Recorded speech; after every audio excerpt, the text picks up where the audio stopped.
कबीर, जो कि एक चार्टर्ड अकाउंटेंट, अपनी पत्नी ज्योति और बच्चों जाह्नवी और ध्रुव के साथ देहरादून में एक खुशहाल जिंदगी जी रहा है।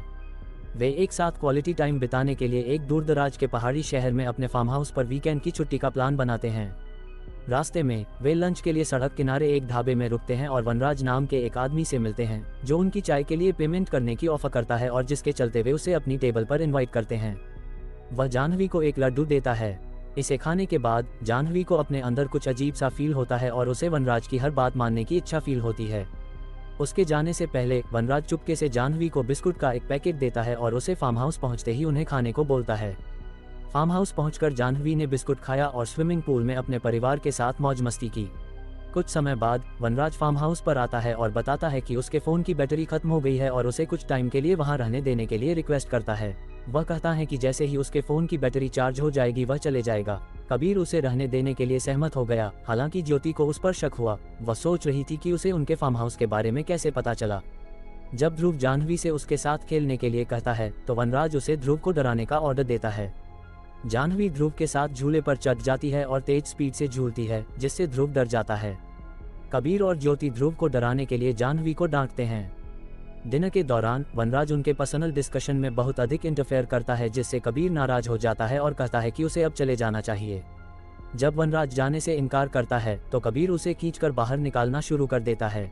वनराज जाह्नवी को कबीर को रोकने का ऑर्डर देता है और वह तुरंत कबीर को धक्का देती है और उस पर चिल्लाती है और कहती है कि वनराज कहीं नहीं जाएगा। वे सभी जाह्नवी के अजीब बिहेवियर से कंफ्यूज्ड हो जाते हैं और वनराज से पूछते हैं कि उसने उसके साथ क्या किया है। वनराज ने खुलासा किया कि उसने काले जादू के इस्तेमाल से जाह्नवी को हिप्नोटाइज कर लिया है और वह अब उसके कंट्रोल में है और उसके हर ऑर्डर को मानेगी। वनराज आगे कहता है कि वह जाह्नवी को हमेशा के लिए अपने साथ ले जाने वाला है। वनराज के ऑर्डर के अनुसार जाह्नवी हंसती है, रोती है, अपने माता पिता के सेलफोन तोड़ देती है, कच्ची चाय की पत्तियां खाती है, अपने पिता को थप्पड़ मारती है और अपने भाई का सिर लकड़ी पर मारती है। कुछ समय बाद पुलिस फार्म हाउस पर पहुंची और बताया कि किसी ने उन्हें फोन करके कहा था कि वे खतरे में हैं। वनराज को बताए बिना ज्योति ने दूसरे सेल फोन से सीक्रेटली पुलिस को फोन किया था। कबीर और ज्योति पुलिस से मदद नहीं मांग सकते क्योंकि वनराज ने जाह्नवी को ऑर्डर दिया है कि अगर कोई पुलिस को सच्चाई बताने की कोशिश करेगा तो वह रसोई में जाएगी और गैस सिलेंडर के साथ खुद को उड़ा देगी। वे पुलिस से झूठ बोलते हैं कि उनके बेटे ने पुलिस को गलती से मजाक करते हुए बुलाया था और अब वह अपने कमरे में सो रहा है, लेकिन असल में वनराज ने उन्हें उसे बेडरूम में छिपाकर रखने का ऑर्डर दिया है क्योंकि उसके माथे पर चोट लगने के बाद बहुत खून बह रहा है। कोई गलत एक्टिविटी न फील होने पर पुलिस फार्म हाउस से चली जाती है। कबीर वनराज को बहुत सारे पैसे देने का ऑफर करता है और उससे जाह्नवी की जान बख्श देने की रिक्वेस्ट करता है। वनराज ऑफर एक्सेप्ट कर लेता है और पैसे अपने साथ लेकर चला जाता है। हालांकि कबीर और ज्योति को फील होता है कि जाह्नवी अपने नॉर्मल रूप में नहीं लौटी है और अभी भी वनराज के कंट्रोल में है। वे वनराज को वापस बुलाने के लिए दौड़ते हैं और देखते हैं कि वह सामने के दरवाजे पर खड़ा है, जिसने कबीर के दिए हुए सारे पैसे जला दिए हैं। वह फिर से घर में एंटर करता है और जाह्नवी को खुद को बार बार थप्पड़ मारने का ऑर्डर देता है। फिर वह उसे लगातार म्यूजिक पर डांस करने का ऑर्डर देता है, जिससे वह थक जाती है। वनराज जाह्नवी को चाकू से ज्योति का गला काटने का ऑर्डर देता है, जिससे ज्योति पीछे हट जाती है। वनराज सो जाता है और जाह्नवी को ऑर्डर देता है कि जो भी उसके पास आए वो उसे चाकू मार दे। कबीर और ज्योति जाह्नवी से चाकू छीनने और वनराज पर हमला करने में कामयाब होते हैं।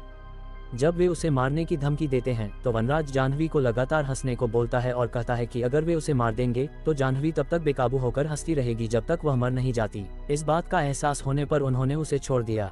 वनराज फिर जाह्नवी को ध्रुव को मारने का ऑर्डर देता है।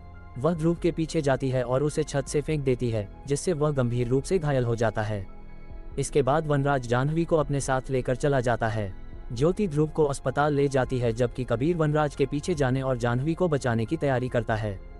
ये पता चला है कि एक झगड़े के दौरान कबीर ने सीक्रेटली वनराज के सेलफोन पर एक ट्रैकर इंस्टॉल कर दिया था, जो कबीर को उसके लोकेशन का पता लगाने में मदद करेगा।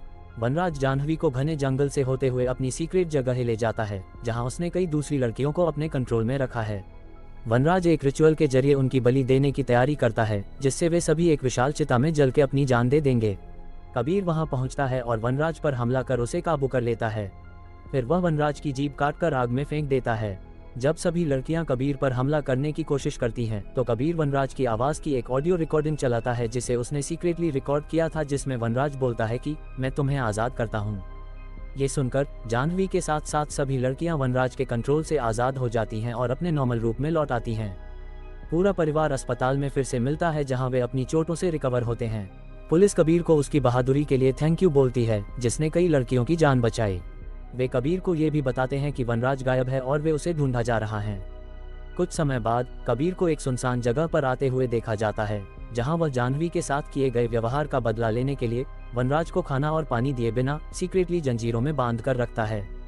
कबीर वनराज से कहता है कि उसे नहीं पता कि एक पिता अपने परिवार की रक्षा के लिए किस हद तक जा सकता है। कबीर वहां से चला जाता है, जबकि वनराज सुनसान जगह पर अकेला चिल्लाता है,